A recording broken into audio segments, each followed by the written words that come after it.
Assalamualaikum warahmatullahi wabarakatuh. Saya Muhammad Rahman dari kelas 11 bahasa 1 ingin menceritakan tentang masa penjajahan Jepang terhadap Indonesia.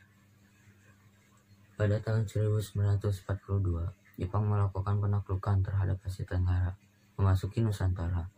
Jepang memberikan bantuan kepada penduduk, yaitu vaksin Sumatera, untuk melakukan revolusi dan serangan kepada pemerintah kolonial Belanda.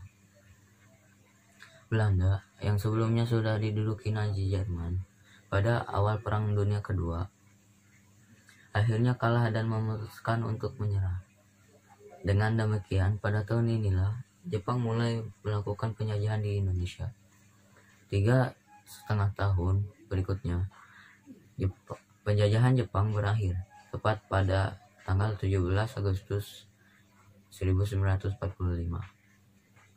yaitu hari dibacakannya proklamasi kemerdekaan Indonesia oleh Soekarno dan Muhammad Hatta atas nama bangsa Indonesia. Secara resmi, Jepang telah mengusai sejak 8 Maret 1942, ketika Panglima tertinggi pemerintah Hindia Belanda menyerah tanpa syarat di Kalijati, Bandung. Jepang berhasil menduduki Hindia Belanda dengan tujuan untuk menguasai sumber-sumber alam, terutamanya minyak bumi, guna untuk mendukung potensi perang Jepang serta mendukung industrinya. Di Jawa, dijadikan sebagai pusat penyediaan seluruh operasi militer Asia Tenggara, dan Sumatera menjadi sumber minyak utama.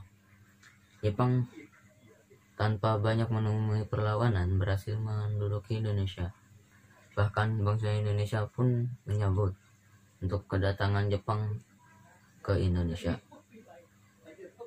karena berpikir Jepang telah membebaskan bangsa Indonesia dari belenggu penjajahan kolonial Belanda. Pada awal pergerakan pemerintahan militer Jepang bersikap baik terhadap bangsa Indonesia dengan mengaku sebagai saudara tua bangsa Indonesia. Tetapi akhirnya sikap baik itu berubah setelah sekian waktu Jepang menduduki Indonesia. Apa yang ditetapkan pemerintahan Jepang salah, seolah mendukung kemerdekaan Indonesia.